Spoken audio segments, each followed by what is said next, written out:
루벤 차손과 갓 차손은 심히 많은 가축대를 가졌더라. 그들이 야셀 땅과 길르앗 땅을 본즉 그곳은 목축할 만한 장소인지라 갓 차손과 루벤 차손이 와서 모세와 제사장 엘르아살과 회중 지휘관들에게 말하여 이르되 아다롯과 디본과 야셀과 니므라와 헤스본과 엘르알레와 스밤과 느보와 부온 곧 여호와께서 이스라엘 회중 앞에서 쳐서 멸하신 땅은 목축할 만한 장소요 당신의 종들에게는 가축이 있나이다. 우리가 만일 당신에게 은혜를 입었으면 이 땅을 당신의 종들에게 그들의 소유로 주시고 우리에게 요단강을 건너지 않게 하소서. 모세가 갓 차손과 루벤 차손에게 이르되 너희 형제들은 싸우러 가거늘 너희는 여기 앉아 있고자 하느냐? 너희가 어찌하여 이스라엘 자손에게 낙심하게 하여서 여호와께서 그들에게 주신 땅으로 건너갈 수 없게 하려 하느냐? 너희 조상들도 내가 가데스 바네아에서 그 땅을 보라고 보냈을 때 그리하였었나니 그들이 에스골 골짜기에 올라가서 그 땅을 보고 이스라엘 자손을 낙심하게 하여서 여호와께서 그들에게 주신 땅으로 갈 수 없게 하였었느니라. 그때 여호와께서 진노하사 맹세하여 이르시되 애굽에서 나온 자들이 20세 이상으로는 한 사람도 내가 아브라함과 이삭과 야곱에게 맹세한 땅을 결코 보지 못하리니 이는 그들이 나를 온전히 따르지 아니하였음이니라. 그러나 그나스 사람 여분네의 아들 갈렙과 눈의 아들 여호수아는 여호와를 온전히 따랐느니라 하시고 여호와께서 이스라엘에게 진노하사 그들에게 40년 동안 광야에 방황하게 하셨으므로 여호와의 목전에 악을 행한 그 세대가 마침내는 다 끊어졌느니라. 보라, 너희는 너희의 조상의 대를 이어 일어난 죄인의 무리로서 이스라엘을 향하신 여호와의 노를 더욱 심하게 하는도다. 너희가 만일 돌이켜 여호와를 떠나면 여호와께서 다시 이 백성을 광야에 버리시리니 그리하면 너희가 이 모든 백성을 멸망시키리라. 안녕하십니까. 8월 19일 월요일 말씀 묵상 시작하겠습니다. 민수기 32장 1절에서부터 15절까지 말씀을 읽으셨는데요. 지난주까지 민수기 31장 말씀으로 묵상을 했는데 8월 14일 수요일부터 토요일까지 31장을 다루는데 민수기의 마지막 단락은 31장에서부터 36장이고 그리고 그 이스라엘이 어떻게 그 땅을 정복하였고 또 어떻게 정복할 것인가를 다루면서 이 과정에서 전형적인 신앙의 특징이 나온다는 것을 말씀드렸습니다. 바로 과거를 기억하고 미래를 기대한다는 것이죠.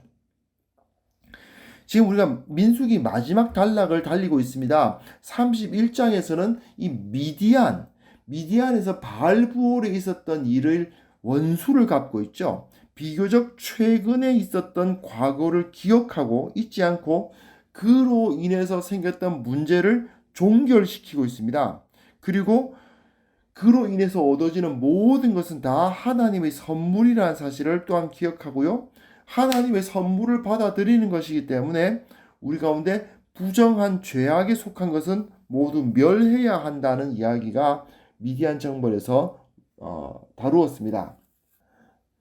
자, 그럼 미디안 정벌의 경우는요. 가까운 과거에 저질렀던 죄악과 관련되어 있죠. 하지 말아야 할 일을 해왔지 않았습니까? 우상숭배 하지 말아야 되는데 하지 말아야 할 우상숭배를 했기 때문에 생긴 문제죠. 이 32장은 요단강 동편지파 이야기인데 먼 과거에 해야 할 일을 안 한 문제, 사명을 감당했어야 되는데 그걸 하지 않았던 문제와 관련된 모습을 여기서 나타내 주고 있습니다. 1절부터 5절까지 보시면요.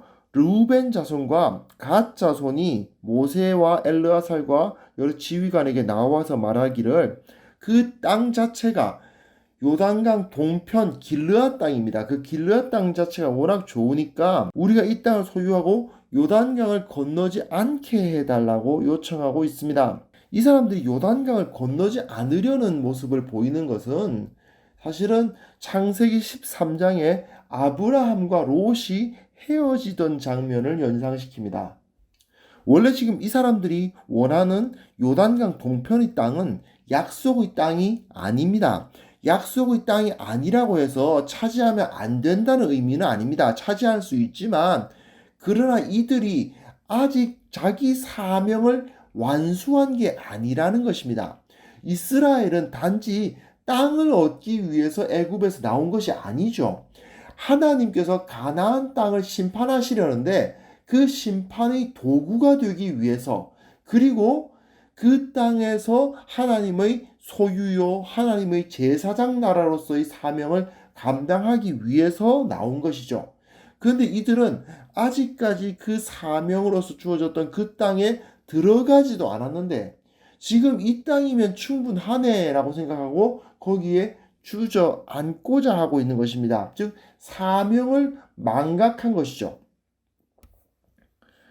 그래서 6절부터 9절까지 보시면요, 모세가 화를 냅니다. 화를 내면서 너희 형제들은 싸우러 가거늘 너희는 여기 앉아 있고자 하느냐라고 굉장히 강하게 책망하는 모습을 보게 됩니다.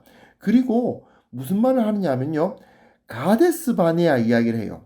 가데스 바네아에서 너희 조상들도 그렇게 했다, 그런 말을 하거든요.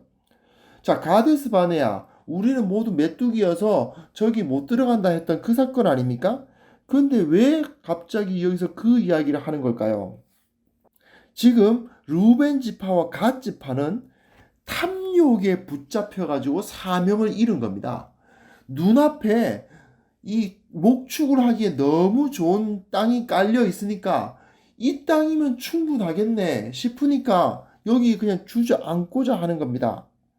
그런데 반대로 가데스 바네아에서는 탐욕이 아니라 공포에 붙잡혔죠. 우리는 저 사람들한테 게임이 안 된다, 우리는 다 저 사람들한테 다 죽을 것이다 하는 공포에 붙잡혀가지고 사명을 버린 사건입니다. 탐욕과 공포는요, 노예들의 근성입니다. 노예들은 사명감으로 살지 않아요. 어떠한 거룩한 사명, 어떤 가치 있는 일을 위해서 뛰지 않아요. 탐욕과 공포에 의해서 움직이는 게 노예들이죠. 모세는 지금 탐욕으로 인해서 자기들에게 그 주어진 사명을 버리려는 르우벤 지파와 갓 지파에게 공포 때문에 사명을 버렸던 그 선조들의 이야기를 하는 거예요. 너희 선조들이 공포 때문에 그 사명을 버렸듯이 너희도 탐욕 때문에 사명을 버리려고 하고 있는 거 아니냐, 그렇게 책망하고 있는 것입니다. 10절부터 13절까지 내용 보시면 모세가 계속 그 책망의 말을 하죠.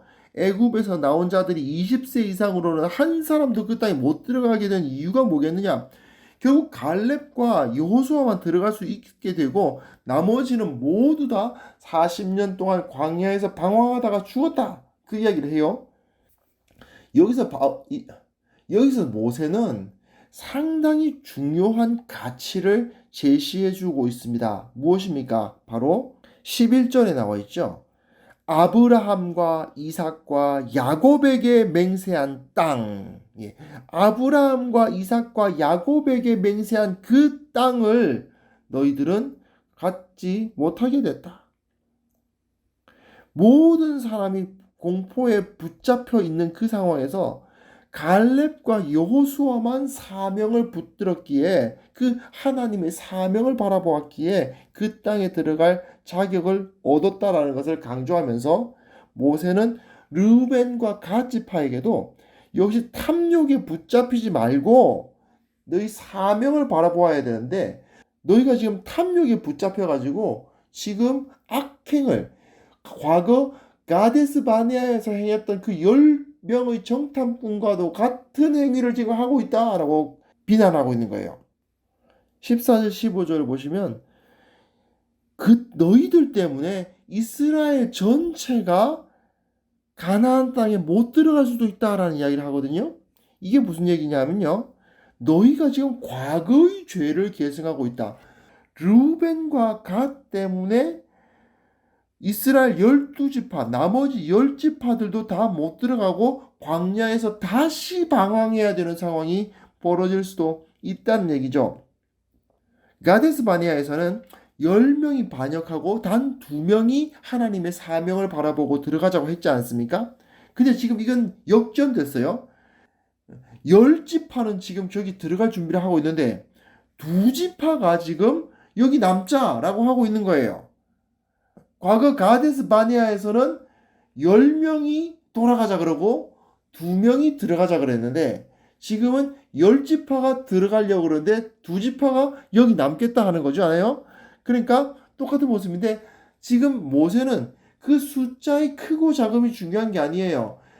앞에서 그러니까 더 많은 사람들이 못 들어가겠다고 해서 못 들어간 것이 아니고 거기서 하나님의 사명을 바라보지 않은 자들이 있었기 때문에 못 들어갔다 하는 이야기를 하는 거죠. 너희 2지파가 반역함으로 인해서 12지파가 다 약속의 땅에 못 들어가고 과거 가데스 바네아에서의 그 범죄 때문에 40년을 헤맸던 것처럼 너희들 때문에 이들이 다시 광야에서 헤매야 되겠느냐 이런 이야기를 하고 있습니다.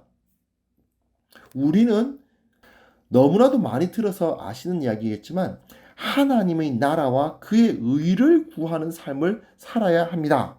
그게 우리의 사명이죠. 그렇게 했을 때 하나님께서 모든 것을 채워주시는 겁니다. 이스라엘이 가나안 땅에 들어가서 하나님의 소유요 제사장 나라가 되어서 온 땅에 복을 전달하는 자로서의 그 역할을 감당하려고 했을 때 하나님은 젖과 꿀이 흐르는 땅을 주신 거예요. 마찬가지로 우리도 하나님의 나라와 그의 의를 구하는 삶을 살려고 할 때에 하나님께서 우리의 모든 필요한 것을 채워주시는 겁니다. 그런데 여기에 가장 큰 적이 무엇입니까?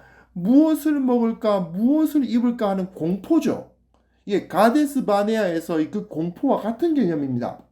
또 여기서 지금 르우벤 지파와 갓 지파가 탐욕을 품었기 때문에 그 사명을 잃어버린 것처럼 똑같은 현상이 벌어질 수가 있는 거죠. 무엇을 먹을까, 무엇을 입을까의 공포, 또 더 많은 먹을 것과 더 많은 입을 것을 얻겠다고 하는 그 탐욕, 이런 것 때문에 결국 우리는 사명을 잃게 되는 경우가 너무나도 많지 않습니까? 우리는 탐욕과 공포에 의해서 움직이는 노예가 되어서는 안 됩니다. 우리는 하나님께서 우리에게 베풀어 주신 그 사명을 기억해야 합니다. 우리는 하나님의 나라와 그 의를 이 땅 가운데 세우기 위해서 직장 생활을 하고 하나님 나라와 그 의를 이 땅 가운데 세우기 위해서 가정을 돌보고 하나님 나라와 그 의를 이 땅 가운데 세우기 위해서 여러 가지 사회적인 관계를 가진다는 사실, 이걸 정말 꼭 기억할 수 있었으면 좋겠습니다. 그렇게 했을 때에 나는 탐욕과 공포에 의해서 움직이는 노예가 아니라 하나님의 사명을 붙든 하나님의 백성, 사명자, 진정 가치 있는 삶을 사는 자가 될 수 있다는 사실을 꼭 기억하는 이번 한 주, 오늘 하루가 되실 수 있기를 바랍니다. 하나님 아버지, 주님께서 우리에게 과거에 베풀어 주셨던 그 사명을 다시 한번 기억하게 하여 주시옵소서. 하나님의 나라와 그 의를 이 땅 가운데 세워나가기 위해서 매일매일 하루하루의 삶을 살아갈 수 있도록 도와주시고 이 사명에 붙들려 오직 주님의 인도하심을 받아 하루를, 한 주를 살아가는 우리 모두가 되게 하여 주옵소서. 예수님의 이름으로 기도합니다. 아멘.